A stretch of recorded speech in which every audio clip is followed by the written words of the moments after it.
Complimentary feeding உங்கள் பேபியோட முதல் உணவை எப்போ கொடுக்கணும், எப்படி கொடுக்கணும் பார்க்கலாமா? வணக்கம், நான் டாக்டர் உமா, குழந்தைநல மருத்துவர், தஞ்சாவூர். பேபிஸ் ஃபர்ஸ்ட் ஃபுட் எப்போ ஸ்டார்ட் பண்ணலாம் அப்படின்னா 6 மாதங்கள் முடிஞ்சு 7வது மாதம் ஆரம்பிக்கும் போது தாராளமாக ஸ்டார்ட் பண்ணலாங்க. என்னெல்லாம் கொடுக்கலாம் அப்படின்னா நான் இதை 4ஆக கேட்டகரைஸ் பண்ணுவேன். ஃபர்ஸ்ட் ஒன் உங்களோட சீரியல்ஸ். இதில் உங்களோட ரைஸ் அண்ட் வீட் அடங்கும். இனிஷியலாக ஸ்டார்ட் பண்ணுறதுக்கு ரைஸ், கஞ்சி சாதம் அண்ட் இட்லி பெஸ்ட்டான சாய்ஸ். ரெண்டாவது வெஜிடபிள்ஸில் உங்களோட carrot, beetroot, potato, sweet potato இது எல்லாமே சேரும். இதை நல்லா வேக வச்சு குழந்தைங்களுக்கு மசிச்சு கொடுங்க. மூணாவது ஃப்ரூட்ஸில் ஆப்பிள் அண்ட் பேரிக்காய் அகைன் வேக வச்சு மசிச்சு கொடுங்க. ரைப்பான பனானா அப்படியே மசிச்சு கொடுக்கலாம். அண்ட் கடைசியாக பப்பாயா. நிறைய பேர் பப்பாயா கொடுக்கலாமா டாக்டர் அப்படின்னு கேட்பீங்க. தாராளமாக கொடுக்கலாம்.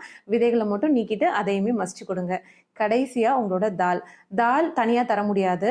உங்களோட ரைஸ் அல்லது உங்களோட இட்லியோட ஆட் பண்ணி கொடுங்க. இனிஷியலாக துவரம்பருப்பு அண்ட் பாசிப்பருப்பு பெஸ்ட்டான சாய்ஸ். இனிஷியலாக குழந்தைங்களுக்கு டயட் கொடுக்கும் போது தண்ணியாக பருப்பு சாதம் கொடுங்க. நல்லா ஏற்றுக்கிறாங்கன்னா கெட்டி பருப்பு கொடுங்க. அதுவும் நல்லா ஏற்றுக்கிறாங்கன்னா கொஞ்சமாக நெய் சேர்த்து கொடுங்க. குழந்தைங்களுக்கு ரொம்பவே பிடிக்கும் அண்ட் நல்லா குண்டாகவும் ஆவாங்க. டயட் பற்றின டவுட் உங்களுக்கு இருக்குன்னா கமெண்ட் செக்ஷனில் பதிவு பண்ணுங்கள். டயட் அப்படின்னு கமெண்ட் பண்ணுங்கள். நான் உங்களுக்கு டயட் சார்ட் ஷேர் பண்ணுறேன்.